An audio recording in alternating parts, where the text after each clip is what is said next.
Bon, monsieur Elkanous, vous êtes échevin. Présentez-nous un peu plus ou moins votre travail. Écoutez, donc, effectivement, je suis échevin à Molenbeek, je suis échevin de l'emploi, de la jeunesse, de l'économie sociale et des relations internationales. Vous savez très bien, ce sont des compétences qui ne sont pas évidentes. En tant qu'échevin de l'emploi, dans une commune qui a le taux de chômage le plus élevé en région bruxelloise, avec 40% chez les jeunes de moins de 26 ans et une moyenne de 27%, il était évidemment de mon devoir en début de législature de négocier avec mes partenaires une cohérence dans la compétence, c'est-à-dire non seulement être échevin de l'emploi, mais pouvoir avoir la tutelle sur la mission locale et ainsi pouvoir développer des politiques pouvant aider les Molenbeekois qui sont en attente d'un emploi, à la recherche d'un emploi. Et pour cela, évidemment, la première chose que j'ai pu effectuer, comme je l'ai expliqué tout à l'heure lors du débat, c'est pouvoir faire un diagnostic de la situation, pouvoir mettre autour de la table tous les acteurs de l'accueil et de l'accompagnement des demandeurs d'emploi pour pouvoir réfléchir ensemble à des initiatives qui vont aider nos demandeurs d'emploi. Pour cela, nous avons mis sur pied toute une série d'outils pour pouvoir communiquer et aider les associations à se connaître, à mieux se découvrir, mais aussi tous les demandeurs d'emploi leur proposer un document qui leur font connaître tous les acteurs de l'emploi et de la formation sur la commune de Molenbeek. C'est aussi d'innombrables projets initiés, aussi bien à partir de mon cabinet, mais aussi de la mission locale. Je rappelle ici la formation de pose de panneaux photovoltaïques qui a permis à plusieurs dizaines de demandeurs d'emploi non seulement d'avoir une formation dans le domaine de la pose de panneaux photovoltaïques, mais aussi un emploi à durée indéterminée.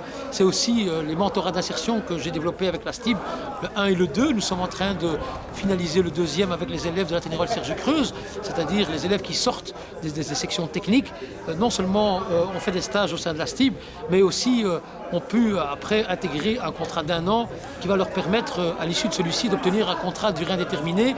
Et donc ainsi la STIB non seulement peut aider à la formation de ces jeunes, mais avoir des jeunes formés et qui répondent aux besoins de leur attente sur le plan technique. C'est aussi toute une série de projets dans le domaine de la formation, dans le domaine de l'ORECA, mais aussi dans le domaine de l'aide aux personnes. Et donc on peut dire qu'avec un personnel extrêmement compétent, extrêmement disponible au sein de la mission locale, nous avons pu ainsi, atténuer la situation des demandeurs d'emploi. Évidemment, nous n'avons pas répondu à l'attente de tous les demandeurs d'emploi, mais ce que je souhaiterais lors de la législature suivante, c'est pouvoir amplifier ces initiatives et pouvoir ainsi aider le plus de Molenbeekois possible à trouver un travail et à se former.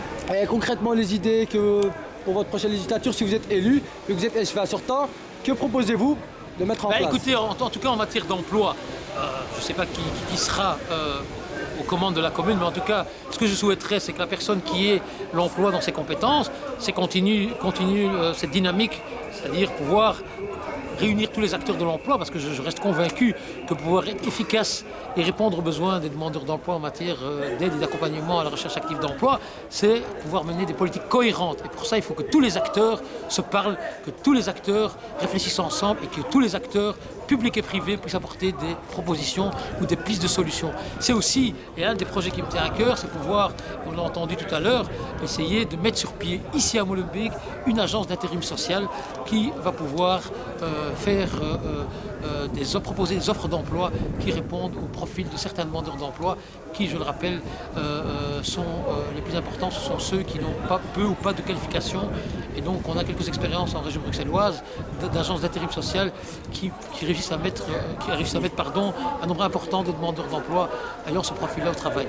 Et en ce qui concerne l'échevinat de la jeunesse, qui est fort critiqué apparemment. L'échevinat de la jeunesse, je l'ai expliqué tout à l'heure, ce qui pour moi est problématique, c'est le morcellement de cette compétence entre la CLES et l'échevin de la jeunesse. Je souhaiterais que lors de la prochaine législature, on puisse avoir un seul échevin de la jeunesse afin qu'il puisse mener une politique cohérente en matière de jeunesse et pouvoir continuer dans cette dynamique qui est lancée depuis quelques années, c'est-à-dire avoir une politique efficace, une politique de qualité et surtout proposer un encadrement qualitatif à nos jeunes qui non seulement vont enfin sortir, et ça se passe depuis quelques années, du champ de l'occupationnel vers une politique qui vise à l'émancipation de cette jeunesse, à leur donner les outils, non seulement pour réussir évidemment leur parcours scolaire, parce que pour moi c'est fondamental, mais aussi qu'ils puissent acquérir l'esprit critique nécessaire pour pouvoir apprendre à voler de leurs propres ailes et trouver leur place dans la société.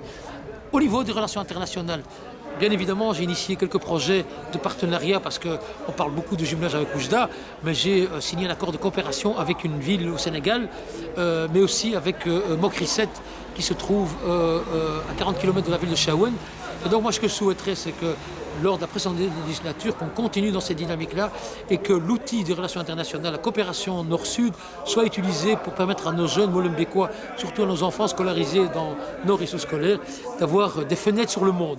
À travers ces coopérations, pouvoir communiquer, pouvoir contacter, pouvoir entreprendre des projets avec les enfants de ces pays que je viens de citer. Ainsi, nous aurons évidemment la possibilité de pouvoir permettre à nos enfants d'avoir une ouverture sur le reste du monde, l'Afrique en l'occurrence, mais aussi éventuellement oui. J'ai encore des questions. La première, c'est vous voulez préciser plus ou moins quelle est votre enveloppe budgétaire pour développer tous ces mandats, ces essuies-là. Mais pour l'instant, évidemment, et ça, je rappelle lorsque j'ai commencé comme échevin de l'emploi, j'avais 5 000 € de budget, ce qui est risible comparé à ce que ont comme budget certains de mes collègues dans d'autres communes de la région bruxelloise. Entre-temps, ce budget a été multiplié par 4, mais fort heureusement, pour pouvoir développer tous les projets que j'ai évoqués, j'ai eu un soutien indéfectible de la part de la région pour pouvoir lancer les différents projets à travers le ministre de l'Emploi. Et ça, je crois que c'est important de le rappeler.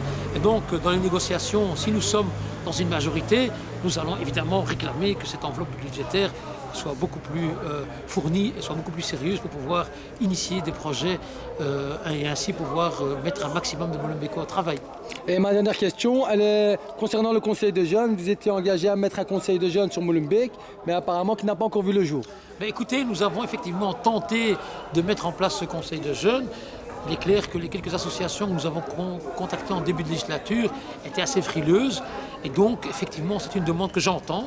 Et si j'ai cette compétence de la jeunesse dans mes attributions, et si je suis dans une majorité, bien évidemment, c'est avec grand plaisir que je remettrai autour de la table tous les acteurs des associations qui travaillent avec les jeunes et nous mettrions sur place ce conseil de jeunes qui aurait évidemment un budget, et c'est ça l'idée, un budget pour pouvoir initier des politiques à travers leurs compétences de jeunes et aussi faire un travail de sensibilisation au sein des associations sur le rôle. Et ici, aujourd'hui, l'exercice auquel je me suis livré a montré ô combien il est important que les jeunes de cette commune soient conscientisés sur le rôle qu'ils peuvent avoir dans la gestion de la commune. Et je crois qu'à travers ce conseil de jeunes, ça peut être une expérience assez intéressante.